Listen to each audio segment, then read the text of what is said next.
Most haunted place in the world का नाम सुनते ही तुम्हारे मन में सिर्फ एक ही चीज़ आती है, जिसका नाम है भानगढ़ का किला, जो कि राजस्थान के अलवर ज़िले के अंडर आता है। इंडियन सरकार भी उस भानगढ़ के किले के अंदर जाने से डरती है रात के समय। एंड गवर्नमेंट ने भी खुद किले के बाहर एक बोर्ड पर लिख दिया है कि सूर्यास्त के बाद इस किले के अंदर प्रवेश करना वर्जित है। एंड इसकी हिस्ट्री बहुत ज़्यादा डरावनी है।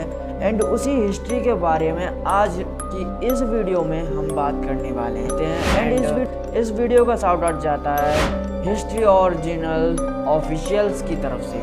एंड जिनका चैनल का लिंक आपको डिस्क्रिप्शन में मिल जाएगा, सो प्लीज़ चेकआउट ज़रूर कर लेना। एंड चलिए तो अपनी वीडियो को स्टार्ट करते हैं। राजस्थान एक ऐसी जगह है जिसके हर हिस्से में कोई ना कोई कहानी या राज दफन है, और आज की कहानी भी राजस्थान के एक ऐसे ही रहस्यमय किले की है जिसकी कहानी कहां से शुरू होती है और कहां खत्म होती है किसी को नहीं पता। आज की कहानी है भानगढ़ की, जिसको लेकर तमाम किस्से और कहानियां हैं। और जब भी भारत की सबसे भूतिया और श्रापित जगह का जिक्र होता है तो इस किले का नाम सबसे पहले लिया जाता है। दिल्ली से लगभग 235 किलोमीटर दूर राजस्थान के अलवर जिले में तीन तरफ से अरावली की पहाड़ियों के बीच में एक किला बना हुआ है जिसका नाम है भानगढ़। भानगढ़ के किले को साल 1573 में आमेर के राजा भगवंत दास ने अपने छोटे बेटे माधव सिंह के लिए बनवाया था। जब ये किला बनकर तैयार हुआ तो ये बहुत ही आबाद और खुशहाल हुआ करता था, और उस वक्त भानगढ़ में 9000 से भी ज्यादा लोग रहते थे। मगर फिर अचानक ऐसा क्या हुआ कि एक हंसता खेलता शहर खंडहर में बदल गया, और आज लोगों के बीच भानगढ़ के लिए इतना खौफ है कि लोग वहां दिन में भी जाने से कतराते हैं। बकायदा भारतीय पुरातत्व विभाग, जो कि इसके रखरखाव का काम करती है, भारतीय पुरातत्व विभाग एक बोर्ड पर यह साफ लिखवाया है कि सूरज निकलने से पहले और सूरज डूबने के बाद किसी भी इंसान का इस किले में जाना सख्त मना है। यानी कि आप दिन के उजाले में भानगढ़ के किले में जा सकते हैं, पर अंधेरा होने से पहले ही आपको वहां से बाहर आना होगा।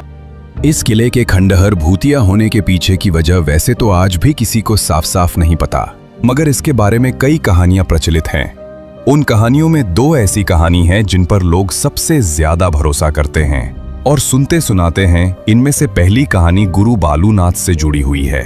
कहते हैं कि जब आमेर के राजा भगवंत दास भानगढ़ के किले को बनवा रहे थे तो वहीं कुछ दूरी पर गुरु बालूनाथ नामक एक तपस्वी रहते थे।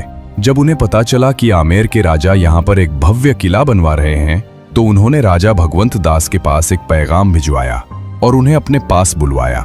जब राजा भगवंत दास गुरु बालूनाथ के पास पहुंचे तो उन्होंने राजा से कहा, आप इस किले को बनवा रहे हैं, उससे मुझे कोई आपत्ति नहीं है, मगर एक बात का ध्यान रखना कि इस किले की ऊंचाई इतनी मत कर देना कि उसकी परछाई दिन के किसी भी वक्त जहां मैं तपस्या करता हूं वहां तक पहुंचे और मुझे छुए।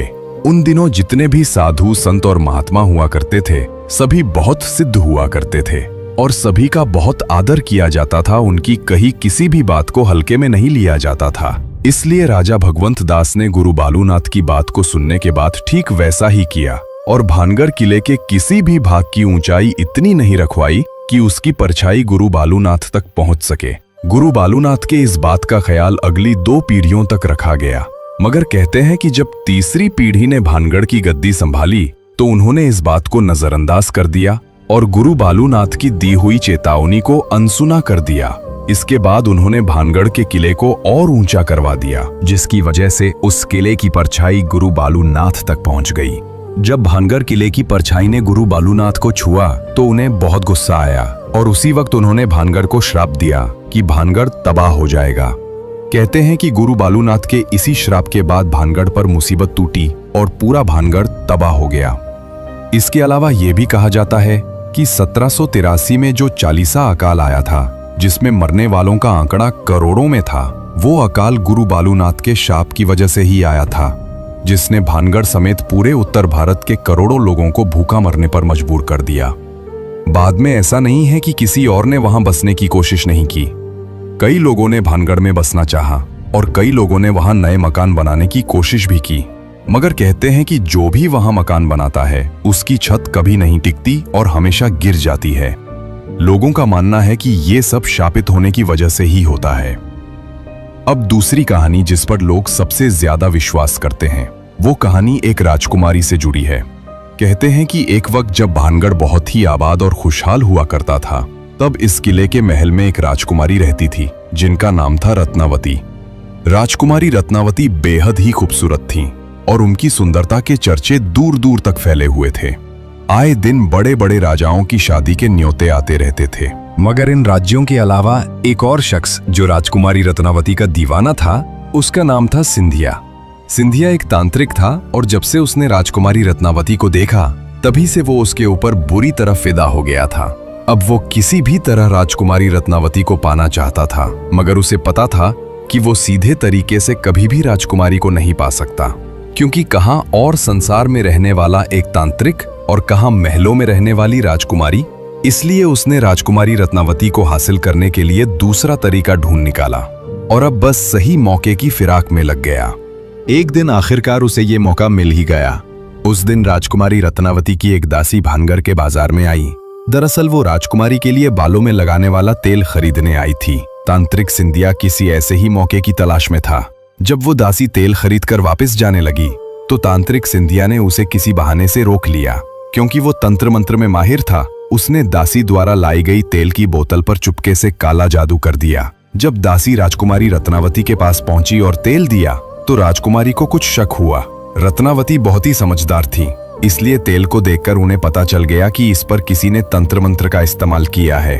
जब राजकुमारी ने अपनी दासी से पूछा तो दासी ने तांत्रिक सिंधिया के बारे में बताया।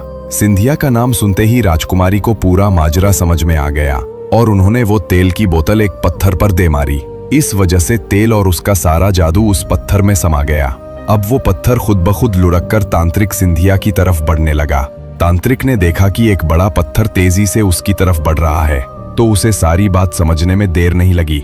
मगर इससे पहले कि वो कुछ करता, पत्थर उसकी छाती पर चढ़ गया। चूंकि वो पत्थर बहुत बड़ा था, अब तांत्रिक का जिंदा बच पाना नामुमकिन था। मरते मरते उसने एक श्राप दिया और कहा कि कुंवारी रत्नावती सहित भानगढ़ के सभी लोग मारे जाएंगे और उनकी आत्माएं ताउम्र भानगढ़ के किले में भटकती रहेंगी। तांत्रिक सिंधिया मर गया, पर कहते हैं कि उसके मरने के कुछ समय बाद भानगढ़ और उसके पास के एक और राज्य अजबगढ़ के बीच बहुत भयंकर युद्ध हुआ, जिसमें पूरा भानगढ़ तबाह हो गया। इस लड़ाई में अजबगढ़ की सेना पूरे भानगढ़ में कत्लेआम मचा गई, जिसमें रानी रत्नावती सहित कई लोग मारे गए। हालांकि इतिहास में कहीं भी भानगढ़ और अजबगढ़ के बीच युद्ध का जिक्र नहीं है, पर सदियों से यही कहानी सुनी और सुनाई जा रही है। कहते हैं कि इस युद्ध के बाद भानगढ़ का किला कभी आबाद नहीं हो पाया और धीरे धीरे भानगढ़ वीरान बन गया। आज भूतों का गढ़ बन चुका है। युद्ध में मारे गए सभी लोगों की आत्माएं आज भी भानगढ़ में मौजूद हैं। भानगढ़ में आज भी रात को बाजार सजता है, खंडहर फिर से खड़े हो जाते हैं और अंदर राजा का दरबार लगता है। वहां के लोग बताते हैं कि उन्हें रात को चीखने की आवाज आती है, कभी हंसने की आवाज आती है, तो कभी घरों के बजने की आवाज सुनाई देती है। भानगढ़ के किले में आज तक जो भी रात में गया, वो फिर कभी जिंदा लौट कर नहीं आया, और अगर कोई जिंदा वापस आया तो उसकी दिमागी हालत खराब हो जाती है या फिर किसी दुर्घटना में मृत्यु हो जाती है। इसके अलावा कहा जाता है कि भानगढ़ और अजबगढ़ के बीच युद्ध के समय बहुत सारा खजाना भानगढ़ के किले में छिपाया गया था। बाद में उसे निकालने के लिए फैलाई गई अफवाह थी कि भानगढ़ में आत्माओं का वास है।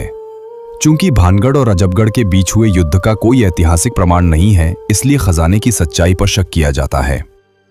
हर किले का शुरू से लेकर अंत तक अपना इतिहास होता है। भानगढ़ का किला कैसे और किसने बनवाया, इसका इतिहास है, मगर यह तबाह कैसे हुआ, इसका इतिहास में कोई जिक्र नहीं है। यही चीज भानगढ़ के किले को और रहस्यमयी बनाती है। दिन में भानगढ़ घूमने गए कई लोग बताते हैं कि उन्हें ऐसा लगता है जैसे उनका कोई पीछा कर रहा हो या कोई अदृश्य शक्ति मौजूद हो। भानगढ़ की नृत्यों की हवेली में घरों के बजने की आवाज आती है या किसी को ऐसा लगता है जैसे कोई उनका गला घोंट रहा हो। इन खबरों के बाद कई बड़े न्यूज चैनल और पैरानॉर्मल सोसाइटी ऑफ इंडिया की टीम रात में जाकर भानगढ़ की पड़ताल कर चुके हैं। उन्होंने अपने साथ भूतों या आत्माओं की मौजूदगी बताने वाले डिवाइस भी लिए। पड़ताल में उन्हें कुछ प्रमाण मिले, मगर वहां किसी आत्मा का वास है या नहीं, इसका कोई ठोस सबूत नहीं मिला। ना ही उन्होंने सजे हुए बाजार या राजा का दरबार देखा। लोग भानगढ़ के बारे में जो कुछ भी सुनते या पढ़ते हैं उसी की वजह से वहां कोई अदृश्य शक्ति मौजूद होने का भ्रम होता है। भारत सरकार की तरफ से रात में किले में एंट्री बैन करने की वजह से भी भूत प्रेत वाली बातें हवा में फैल गईं। वहीं दूसरी तरफ लोग आज भी इन किस्सों और कहानियों को सच मानते हैं और उनके अनुसार भानगढ़ के किले में आज भी भूत और आत्माएं मौजूद हैं।